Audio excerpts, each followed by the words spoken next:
മംഗളവാർത്താക്കാലം 2-ാം ഞായർ. വിശുദ്ധ ലൂക്കാ എഴുതിയ സുവിശേഷം 1-ാം അധ്യായം 26 മുതൽ 38 വരെയുള്ള വാക്യങ്ങളുടെ വിശകലനം. യേശുവിന്റെ ജനന വാർത്ത. ക്രിസ്തുമസ്. യേശുവിന്റെ ജനനം കൊണ്ടാടാൻ ലോകം ഒരുങ്ങുകയാണ്.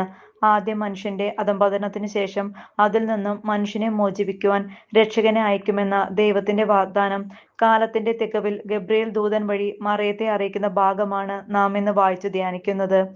ആരൊക്കെ അംഗീകരിച്ചാലും ഇല്ലെങ്കിലും മാനവ ചരിത്രത്തെ യേശുവിനു മുമ്പും യേശുവിനു പിമ്പും എന്ന് വിഭജിച്ച ഒരു ജനനത്തിന്റെ നിയോഗ നിമിഷമാണിത്.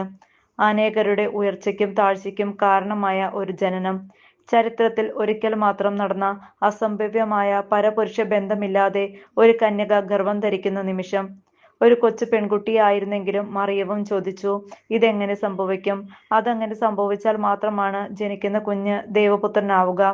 ശരീരാഭിലാഷത്തിൽ നിന്ന് ജനിക്കുന്നവന് എത്ര നല്ലവനായാലും ദൈവപുത്രനാകാൻ കഴിയുകയില്ലല്ലോ. പ്രായാധിക്യത്തിലെത്തിയിരിക്കുന്ന എലിസബത്ത് ഗർഭം ധരിക്കും എന്ന് ഇതേ മാലാഖ സക്രിയായെ അറിയിച്ചപ്പോൾ ഇതെങ്ങനെ സംഭവിക്കും എന്ന് അവനും ചോദിക്കുന്നുണ്ട്. അവനെ ഊമനാക്കിക്കൊണ്ടാണ് മാലാഖ പ്രതികരിച്ചത്. എന്നാൽ ഇതേ ചോദ്യം മറിയം ചോദിച്ചപ്പോൾ ഭയഭക്തിയോടു കൂടിയാണ് മാലാഖ ഉത്തരം പറയുന്നതെന്ന് പക്ഷപാതപരമായ ഒരു നിലപാട് എന്ന് പറയുന്നവരെ കണ്ടിട്ടുണ്ട്. ഇങ്ങനെ രണ്ട് നിലപാടുകൾക്ക് എന്തായിരിക്കും കാരണം? എലിസബത്തിനെ പോലെ പ്രായം കവിഞ്ഞ് ഗർഭം ധരിച്ച അനേകം സംഭവങ്ങൾ മുമ്പും ഉണ്ടായിട്ടുണ്ട്. അത് സക്രിയായ്ക്ക് അറിവുള്ളതുമാണ്. ഇനിയും അത് ചരിത്രത്തിൽ സംഭവിച്ചേക്കാം. എന്നാൽ കന്യകാഗർഭം ഇതുവരെ സംഭവിക്കാത്തതും ഇനിയൊരിക്കലും ആവർത്തിക്കപ്പെടാത്തതുമാണ്. അതുകൊണ്ട് മറിയത്തിന്റെ ചോദ്യം പ്രസക്തവും ന്യായവുമാണ് എന്നതാണ് ഈ പക്ഷപാതത്തിന് കാരണം. കണ്ണ് തുറന്നു വരുന്ന ഒരു പ്രായത്തിൽ തന്റെ മുമ്പിൽ നിൽക്കുന്നത് ദൈവത്തിന്റെ മാലാഖയാണെന്നറിഞ്ഞിട്ടും ഭയലേശമെന്യേ സംഭാഷിക്കുന്ന മറിയം ലോകത്തിലെ ഏറ്റവും ധീര വനിത തന്നെയാണ്. അത് ജന്മസിദ്ധമാണ് താനും. കാരണം ജന്മപാപമില്ലാതെ ജനിച്ച ഏക മനുഷ്യജന്മം മറിയം മാത്രമാണ്. അമലോത്ഭവത്തിന്റെ മേന്മയും വ്യതിരിക്തതയും ആ ജന്മത്തിനുണ്ടാകണമല്ലോ. ദൈവത്തോട് ഏറ്റവും ഒട്ടിച്ചേർന്ന് നിൽക്കുന്ന ഒരു വ്യക്തിപ്രഭാവമാണ് അവളുടേത്. വചനം മാംസമായവനാണ് യേശു. സ്വർഗത്തിൽ നിന്നും ഇറങ്ങിവന്ന് മറിയത്തിൽ ഉരുവായവൻ. അവൻ വചനമാണ്. അവന്റെ വാക്കുകളും വചനമാണ്. വാക്കുകൾ ലക്ഷ്യം നിറവേറ്റുമ്പോഴാണ് അവ വചനമാകുന്നത്. സുഖമാകട്ടെ എന്ന് പറയുമ്പോൾ സുഖമാവുകയും ശാന്തമാകട്ടെ എന്ന് പറയുമ്പോൾ ശാന്തമാവുകയും ചെയ്ത പോലെ സ്വയം നിവർത്തിതമാകുന്നതാണ് അവന്റെ വാക്കുകൾ. എന്നതിനാലാണ് അത് വചനമായത്. ജീവനുള്ളതും ജീവൻ നൽകുന്നതുമായ വാക്കുകൾ വചനമാകും. ആരാണ് എൻ്റെ അമ്മ? ദൈവത്തിന്റെ ഹിതം നിറവേറ്റുന്നവരൊക്കെ എൻ്റെ അമ്മയും സഹോദരങ്ങളുമാണ്. ഇതാ കർത്താവിന്റെ ദാസി, നിന്റെ വചനം പോലെ എന്നിൽ ഭവിക്കട്ടെ എന്ന ഉത്തരം വചനമാകുന്ന യേശുവിനെ പോലെയാകാനുള്ള സമ്മതമായിരുന്നു. ഇതാ കർത്താവിന്റെ ദാസി എന്ന് അവൾ ഉച്ചരിച്ച നിമിഷം മുതൽ അവളും രക്ഷണീയ പദ്ധതിയുടെ ഭാഗമായി. ഏതോ പ്രതാപം നിറഞ്ഞ ഒരു ജീവിതത്തിലേക്കുള്ള ക്ഷണമായിരുന്നില്ല അത്.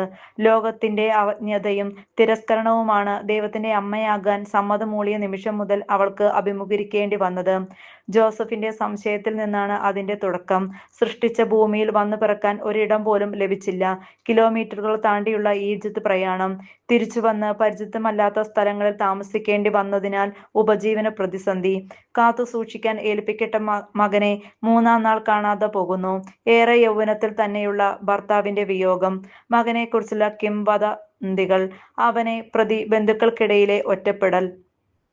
ഒരു കൊടും കുറ്റവാളി കണക്കെ മകന്റെ കുരിശ് ചുമന്നുള്ള യാത്രയിൽ അനുഗമിക്കേണ്ടി വരുന്ന ദുരവസ്ഥ. അവസാനം കുരിശിൽ നിന്ന് അവന്റെ മൃതശരീരം സ്വന്തം മടിയിലേക്ക് ഏറ്റുവാങ്ങേണ്ടി വരുന്ന ദുര്യോഗം.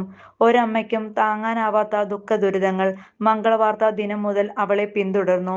ഇതാണ് ദൈവത്തിന്റെ അമ്മയാകാൻ സമ്മതത്തിന് ദൈവം നൽകിയ പാരിതോഷികം. ദൈവമായിരുന്നിട്ടും സഹനത്തെ സ്വയം ഏറ്റെടുക്കുന്ന മകന്റെ മറുരൂപമാക്കി ദൈവം അവളെ മാറ്റി. സഹനങ്ങൾ നമ്മെ ശുദ്ധീകരിക്കുന്നതിനുള്ള അഗ്നിപരീക്ഷകൾ മാത്രം.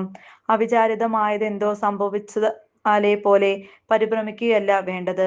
യേശുവിന്റെയും മറിയത്തിന്റെയും സഹനത്തോടൊപ്പം അവയെ ചേർത്ത് വയ്ക്കുക മാത്രം ചെയ്യുക. സഹനത്തിൽ അവളും സഹരക്ഷകയായിരുന്നല്ലോ. ദൈവത്തിന്റെ വിളികൾ സഹനവുമായി ബന്ധപ്പെട്ട് കിടക്കുന്നു. ദൈവകൃപ നിറഞ്ഞവളെ എന്ന് സംബോധന ചെയ്തുകൊണ്ടാണ് സഹന ജീവിതത്തിലേക്ക് മാലാഖ മറിയത്തെ ക്ഷണിക്കുന്നത് എന്നോർക്കുക. ലോകരക്ഷകൻ സഹനദാസനാണ്. അവന് ജന്മം നൽകിയവൾ സഹനദാസിയും. നീയും സ്ത്രീയും തമ്മിലും നിന്റെ സന്തതിയും അവളുടെ സന്തതിയും തമ്മിലും ഞാൻ ശത്രുത ഉളവാക്കും. അവളുടെ സന്തതി നിന്റെ തല തകർക്കും. സൃഷ്ടിയുടെ ആരംഭത്തിൽ സാത്താന്റെ തേർവാഴ്ചയുടെ അറുതിക്കായി ദൈവം നൽകിയ ഈ മുന്നറിയിപ്പാണ് ഇന്ന് മംഗളവാർത്തയിലൂടെ നിവർത്തിതമായത്. മാലാഖ ദൈവത്തിൽ നിന്നും മറിയത്തിന് നൽകിയ ദൂതാണത്. സാത്താന്റെ തല തകർക്കാൻ സമയമായെന്ന ദൂത്.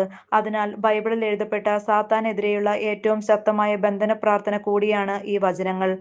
പ്രത്യേകിച്ച് മുഖ്യദൂതനിൽ ഒരുവനായ ഗബ്രിയേൽ ദൂതന്റെ വാക്കുകളാണെന്നതിനാലും അവ ദൈവത്താൽ നിയോഗിക്കപ്പെട്ട വചനങ്ങളാണെന്നതിനാലും രക്ഷകന്റെ വരവിനെ കുറിച്ചുള്ള വചനങ്ങളാണെന്നതിനാലും യേശുവിന്റെ തിരുനാമത്തോടും തിരുരക്തത്തോടും തുല്യമായ ബന്ധന പ്രാർത്ഥന തന്നെയാണിത്. നാം എല്ലാം മനഃപ്പാഠമാക്കി ദിനവും ഉരുവിടുന്ന ഈ വചനങ്ങൾ എല്ലാ നാരകീയ ആക്രമണങ്ങളിൽ നിന്നും രക്ഷ നേടിത്തരുവാൻ പര്യാപ്തമാണ് എന്ന അവബോധത്തോടെ നിയോഗം വെച്ച് നമുക്ക് ഈ പ്രാർത്ഥന ചൊല്ലാം.